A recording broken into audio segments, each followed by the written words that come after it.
Hari ibimenyetso byerekana ko uzagera ku bukire mu gihe kizaza, nubwo ushobora kuba uri mu bibazo uyu munsi cyangwa ukaba uri mu bukene. Hari igihe ubona abantu bafite amafaranga menshi, imodoka zihenze, amazu meza n'ubuzima abantu benshi twifuza, hanyuma ukibaza uti ese aba bantu batandukaniye he n'abandi? Ese koko hari abantu bavuka bafite amahirwe yo kuzaba abakire abandi ntibayagire? Cyangwa ubukire ni ibintu umuntu yubaka buhoro buhoro mbere y'uko amafaranga y'ubwayaza? Birashoboka ko muri karitsiye utuyemo hari umuntu umwe mwese muzi wahoze ari umukene mu myaka yashize, ariko ubu akaba ari umwe mu bantu bakize cyane kurusha abandi mu bo muturanye.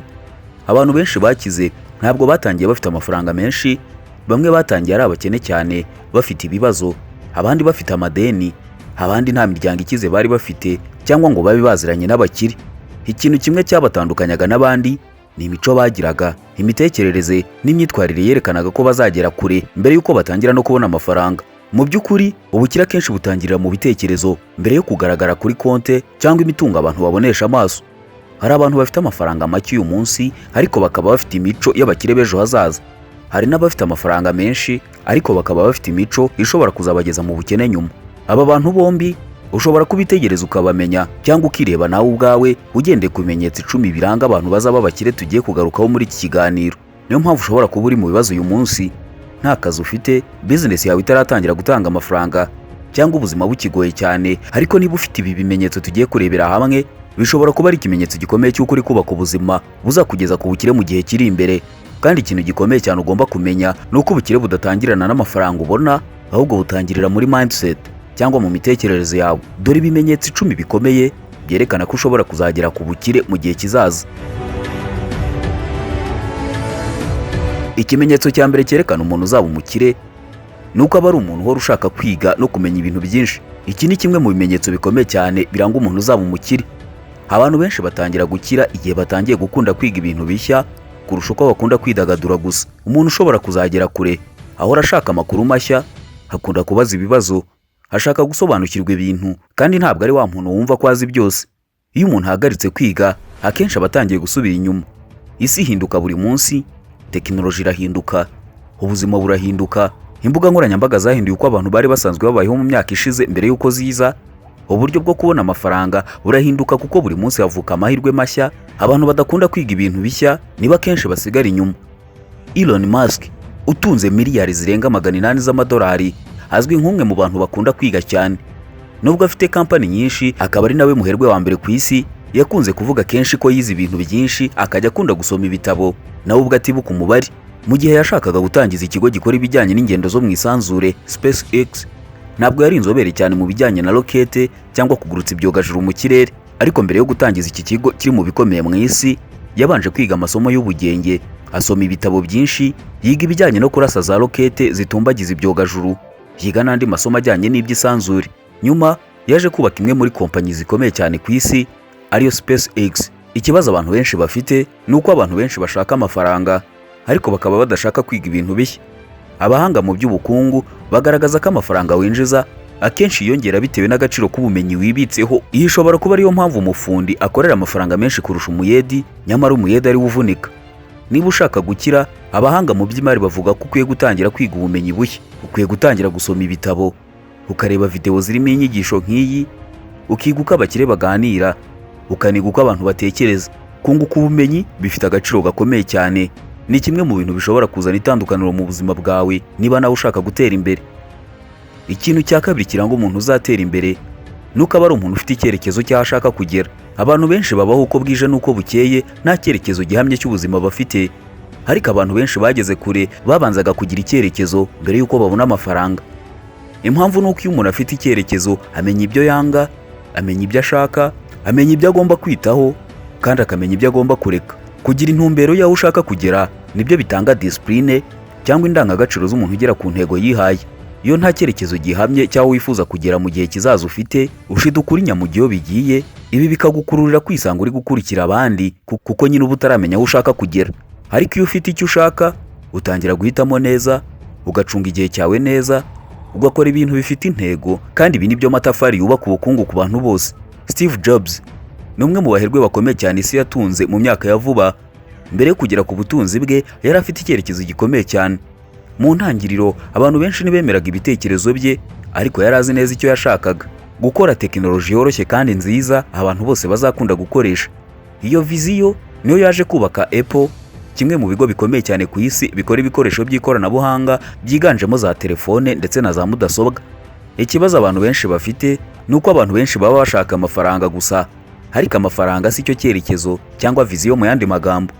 Viziyo ni icyo ushaka kubaka, umuntu ushaka kuba we, n'ubuzima ushaka kuzabamo mu gihe kizaza. Iyo ibyo bintu bizi bituma udatakaza igihe cyawe. Niba uri umuntu ufite icyerekezo cy'ubuzima bwawe, ukaba ufite inzozi z'ibyo wifuza kugeraho, apana gusa kwibwira ngo ndashaka kuzaba umukire, ni ikimenyetso cy'uko ushobora kuzaba umukire mu gihe kizaza. Ikimenyetso cya gatatu kiranga umuntu uzaba umukire nuko ari wa muntu wemera ko kunanirwa ari isomo. Iki ni ikintu gitandukanye cyane abantu bagera ku nzozi zabo n'abacika intege. Abantu benshi iyo bagerageje gukora ikintu cyabateza imbere ntibigende neza nk'uko bari babyiteze, akenshi bahita barekera, bakumva batabishoboye cyangwa bakumva Imana itabishaka. Ariko abantu benshi bakomeye bagerageje inshuro nyinshi bakananirwa, ariko bakongera bakazura umutwe. Reka dufatire urugero ku mugabo witwa Colonel Sanders. Uyu mugabo yatangiye KFC ageze mu zabukuru. Ku batazi, KFC ni ikigo kinini ku isi gifite amaduka acuruza ibyo kurya bitetse, by'umwihariko inyama z'inkoko. KFC ifite amashami mu bihugu hafi ya byose ku isi, no mu Rwanda murayizi, bamwe mujya murya inkoko za KFC. Colonel Sanders washinze KFC yangiwe n'abantu barenga 1000 mbere yo kubona umuntu umwe wemera igitekerezo cye. Tekereza umuntu wangiwe inshuro zirenga 1000. Abantu benshi bari kuba baracitse intege kare cyane, ariko guhozaho kwe nibyo byamugize umuherwe. Kunanirwa ntabwo ari ryo herezo ry'urugendo.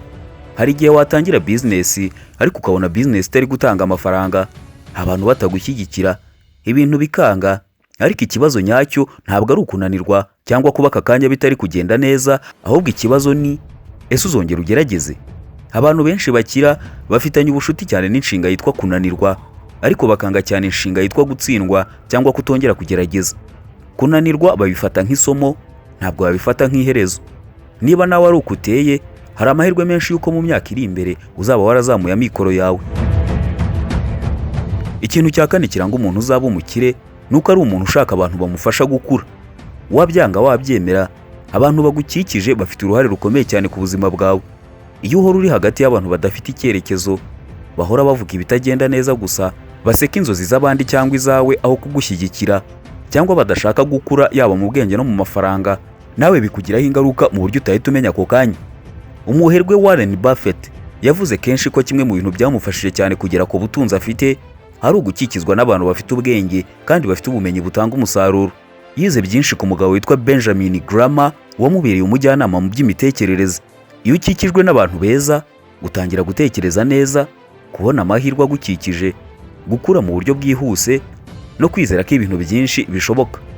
Niyo mpamvu hari abantu ubuzima bwabo bwahindutse cyane kubera umuntu umwe wabagiriye inama mu buzima, kubera kuba inshuti y'umuntu runaka cyangwa kuba mu itsinda ry'abantu runaka.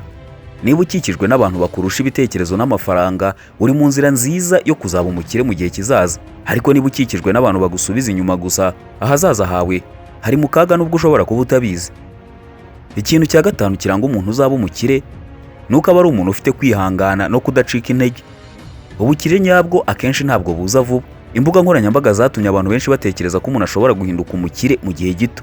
Abantu benshi birengagiza ko inyuma y'insinzi nyinshi haba harimo imyaka myinshi y'akazi abantu batamenya, haba harimo stress, harimo kunanirwa, ariko umuntu akongera kuzura umutwe. Hari n'igihe nta muntu warebaga ibyo ukora.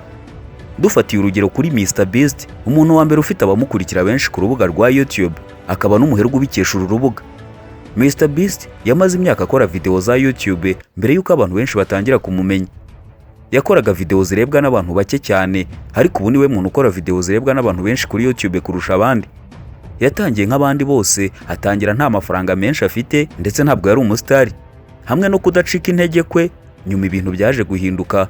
None uyu munsi ni umwe mu bantu bakomeye cyane ku rubuga rwa YouTube. Impamvu abantu benshi batsindwa ntabwo ari uko badafite impano cyangwa ubushobozi bwo kugera ku bintu runaka, ahubwo akenshi nuko bahagarika ibyo batangiye hakiri kare. Niba uri umuntu utangira ikintu nyuma y'igihe gito ugahita ugihagarika ngo nuko kitari gutanga umusaruro, ukirengagiza ishyaka n'intego wari waratangiranye, ukwiye kwisuzuma, kuko iki ni kimwe mu bintu bishobora kuzakubuza amahirwe yo kuzagera ku nzozi zawe. Ikintu cya gatandatu kiranga umuntu uzaba umukire nuko ari umuntu ufite impamvu ikomeye imutera imbaraga. Iyo umuntu nta mpamvu afite, biroroshye cyane gucika intege. ariko iyo ufite impamvu ikomeye urihangana, ukemera kubabara, ukemera gukora cyane no mu gihe abandi bari kwidagadura cyangwa baryamye. Impamvu ikomeye ishobora kuba gushaka amafaranga, kwikura mu bukene, kubaka ibigwi cyangwa kubaka ubuzima wishimira. Reka dufatire urugero ku muhanzi Oprah Winfrey. Ni umwe muhanzi bafatwa nk'abibihe byose. Oprah Winfrey yakuriye mu buzima bugoye, ariko yari afite icyifuzo gikomeye cyo guhindura ubuzima bwe no gufasha abandi. Intego yari afite niyo yamufashije gukomeza gukora no mu bihe bigoye, birimo no kudashyigikirwa na bamwe mu bagize umuryango we. Iyo impamvu yawe ikomeye, ntabwo ibintu byose bikurangaza, ntabwo uhagarika ibyo wiyemeje hakiri kare. Ikintu cya karindwi kiranga umuntu uzaba umukire ni uko ari umuntu ufite inyota yo gukora ibintu bikomeye. Abantu bamwe baba bafite ubwoba bwo gutangira ibintu binini, bakibwira bati ntibishoboka, abantu bazanseka, cyangwa ngo ibyo ni iby'abakire gusa si ibyacu.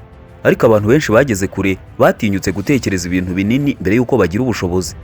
Umuherwe Jeff Bezos yatangiye urubuga rwa Amazon, kuri ubu rufatwa nk'isoko rya mbere ryo kuri interineti ku isi, igihe abantu benshi batizeraga ibintu byo kugurisha ibintu kuri interineti.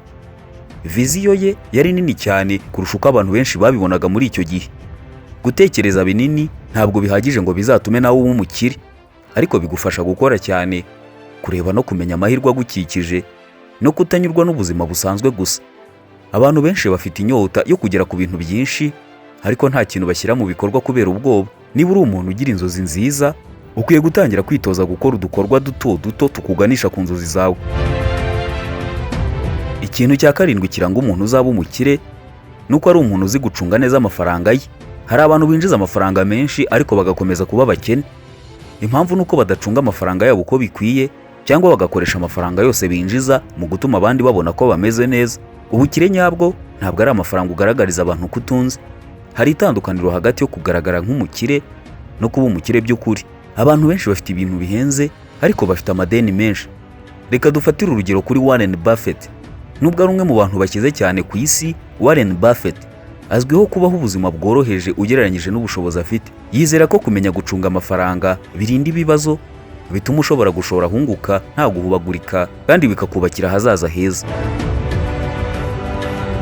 Ikintu cya cyenda kiranga umuntu uzaba umukire ni uko ari umuntu ufite umuco wo kwizigama no gushora imari. Kwizigama gusa ntabwo bihagije, ugomba no kumenya ko amafaranga abyara andi mafaranga. Abantu benshi bakira bashora amafaranga, bubaka assets cyangwa imitungo ikomeza kwinjiza amafaranga no mu gihe batari gukora, kandi batekereza imishinga y'igihe kirekire. Reka dufate urugero rwa Robert Kiyosaki. Ni umwe mu banditsi b'ibitabo bakomeye cyane ndetse akaba n'umuherwe. Robert Kiyosaki mu bitabo bye byigisha abantu uko bakwiteza imbere, yavuze cyane ku kamaro ko kubaka assets. Asset ni ikintu gikomeza kukwinjiriza amafaranga cyangwa cyongera agaciro k'igihe kigenda. Ikibazo cy'abantu benshi ni uko abantu benshi bakoresha amafaranga yabo yose mu kwiyerekana neza, kugura ibintu bidafite agaciro ahubwo bifite igiciro kinini, cyangwa bagamije kwishimisha by'igihe gito. Abantu benshi bakira baba batekereza bati aya mafaranga nayakoresha iki cyatuma azaba yariyongereye mu gihe kiri imbere. Ikintu cya 10 ari nacyo cya nyuma kiranga umuntu uzaba umukire ni uko ari umuntu ufite icyizere mu bushobozi bwe. Niba utizera ko ushobora kugera kure, biragoye cyane ko wakora ibintu bisaba igihe n'imbaraga. Kwigirira icyizere ntabwo bivuze kwiyemera, bisobanuye kwizera ko ushobora kwiga, gukura no guhindura ubuzima bwawe. Dufate urugero rwa Cristiano Ronaldo. Cristiano Ronaldo azwiho confidence ikomeye cyane ndetse na discipline. Nubwo yari afite impano yo guconga ruhago, ibyo byonyine ntibyari bihagije. Yashyize ingufu mu gukora imyitozo myinshi, ndetse yari yizeye ko ashobora kuba umwe mu bakinnyi beza ku isi. Ikibazo cy'abantu benshi ni uko hari abantu bafite ubushobozi bukomeye, ariko ubwoba, kwishidikanyaho no gutinya uko abantu bazababona cyangwa bazabavuga bigatuma badakora ibyo bashoboye. Niba uri mu bibazo uyu munsi, ntibisobanuye ko ariho uzahora uri. Hari abantu benshi batangiye nta mafaranga, nta bufasha, nta cyizere gihagije bifitiye, ariko buhoro buhoro bubatse imyitwarire, imitekerereze, ubumenyi ndetse na discipline, maze ubuzima bwabo bugenda buhinduka. Kandi ukuri gukomeye abantu benshi badakunda kumva ni uko ubukire budatangirana n'amafaranga, ahubwo butangirana n'umuntu ugenda uba we buri munsi. Niba ukunda kwiga, ufite intego, udacika intege, ucunga amafaranga neza, kandi ukomeza gukora n'igihe ibyo ukora bitaratangira gutanga umusaruro, ushobora kuba uri kubaka ahazaza abantu benshi batabona uyu munsi. ndagushimiye niba wahisemo kubana natwe kugeza ku musozo. Naha dusoreje ikiganiro cyacu. Ibyiza ni uko wakora subscribe kugira ngo ujye ukomeza kubana natwe.